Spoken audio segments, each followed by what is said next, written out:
Welcome everyone to the game between Pentala Harikrishna and Jose Martinez.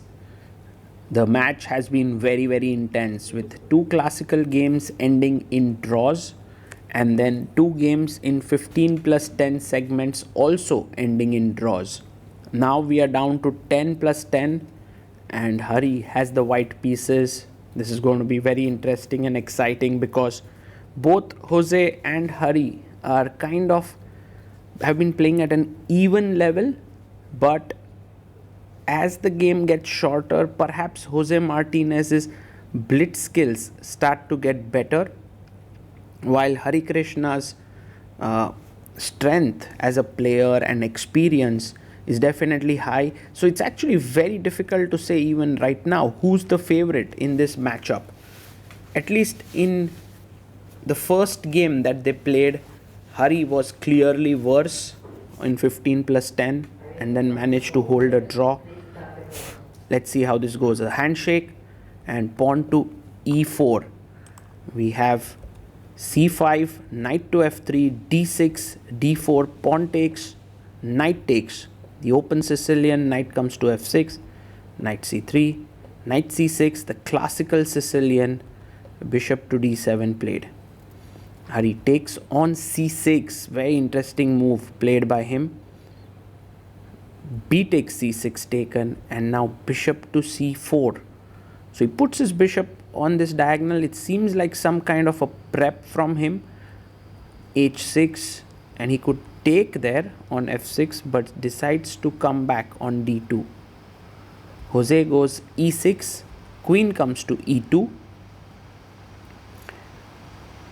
and now bishop e7. Hari pushes the pawn forward. Seems like all of his prep. Look at his time, 11 minutes 39 seconds. Queen to e5 played. Queen goes to b8, offering a trade, also attacking the pawn on b2. Hari is like, thank you so much, I'm happy to go into an endgame. Rook b8 and maybe just long castle seems like a good idea. Plays bishop b3, which is also a fine move. And now c5. The pawn pushes forward. Threat could be c4. So white long castles and protects his pawn on b2. You have bishop c6 and now bishop a4, trading the bishops. Takes, knight takes a4. At this point, if someone's better, it should be white because the c5 pawn is isolated. c4, and bishop quickly moves to f4. Look at Hari's speed here. He's trying to play super quick. He has more than a minute on the clock than what he began with. Rook d4 played now, attacking the pawn on c4. Knight to d5, very beautiful move, because if takes, knight takes, rook takes, bishop g5, and you just lose the game. So Hari needs to do something about the bishop. Can go back. He does that. Bishop d2. Rook comes to c7 to defend here the pawn. And now bishop to a5 played. Rook comes to c6. Jose Martinez can now castle here. The rook can come to the center. He brings his knight to c3. And bishop check. King, should he go to b1 or d1? This knight c3 move will now be hit with bishop f6 next. He finds it. Beautiful chess.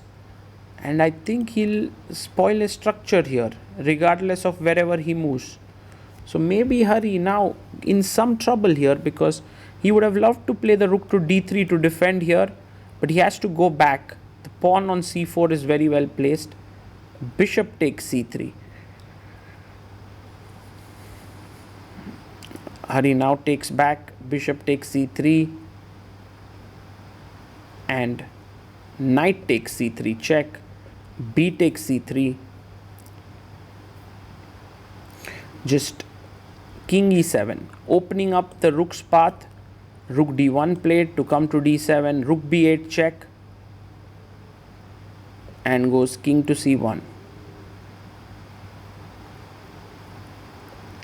He goes rook b7. He stops all this check stuff, and now you will see that the a2 pawn is weak. Hari tries to keep an eye on the pawn on c4. Jose defends it so that his c6 rook is free to move. One thing that must be said here is that this position, although worse for white, is still, I think, possible to hold here. Rook a6, rook to e4, attacking the pawn here. Rook a4 defends it, and he goes g4.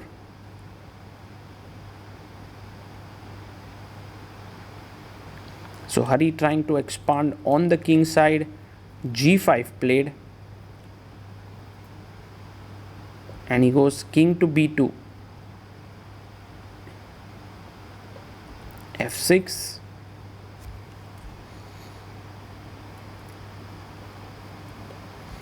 pawn comes up to a3.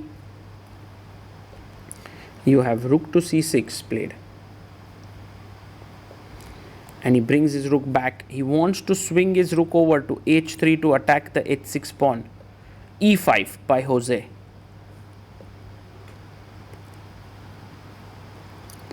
He comes up rook e4 to put pressure here. The pawn is pinned. Rook goes back to c8. It feels like Hari's rooks are a bit weirdly positioned. Goes rook d5, and now rook a6 played. Rook to b5, taking control of the b file. Rook b6, trading the rooks. Maybe rook b4 makes a lot of sense. That's what Hari does. He's playing this well. He's keeping the position even. King e6. The king goes back to c1. And now rook c6, rook e3, h5. Beautiful move by Jose.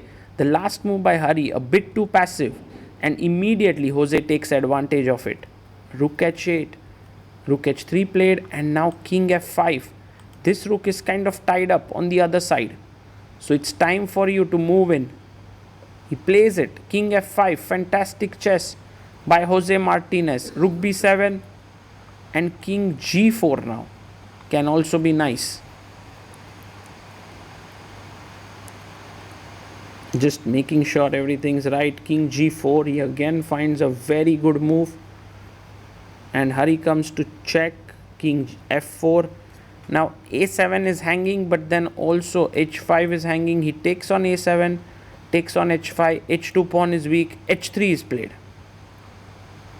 This king has to remain a bit careful, but for now it's a strength in the position. a4, and now rook c h6. That's another point of pushing the pawn to f5, that the rook can swing over.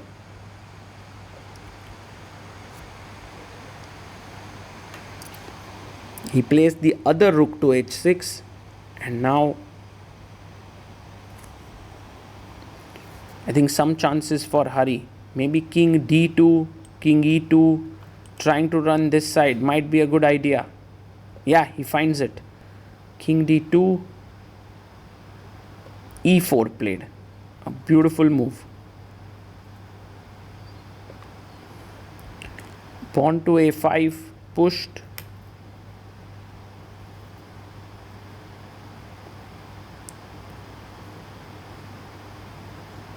And Jose now thinking about whether he should trade the rooks.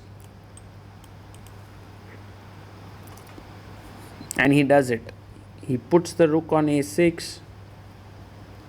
Hari must go rook c7 here to attack the c4 pawn.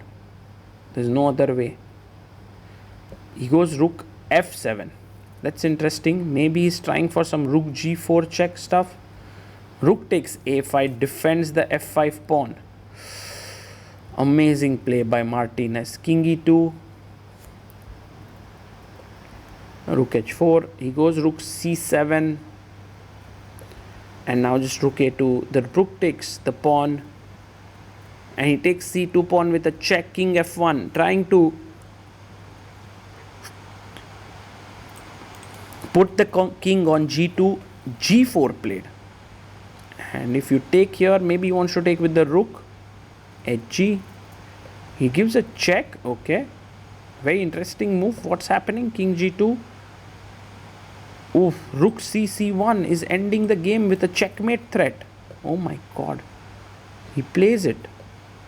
And a check. King takes g4. Incredible. Rook check. King h4. And there's just no way to prevent this mate. You can't do anything. You have to give up your rook. But apart from that, there's no way to stop. If you go here, it's also mate. What a unbelievable thing. f3 maybe, if you can play here. But then just rook c2 takes and king g3 with the forced mate. There's absolutely nothing that can be done here. Hari is looking for something, some move that can help him. But you can see the helplessness on his face there. He cannot do much. Jose Martinez has played an endgame brilliancy, and to do that against a player like Harikrishna, who's known and famed for his endgame, is amazing. Just goes to show how versatile this youngster is. He wins it, and that gives him a lead in the 10+10 segment.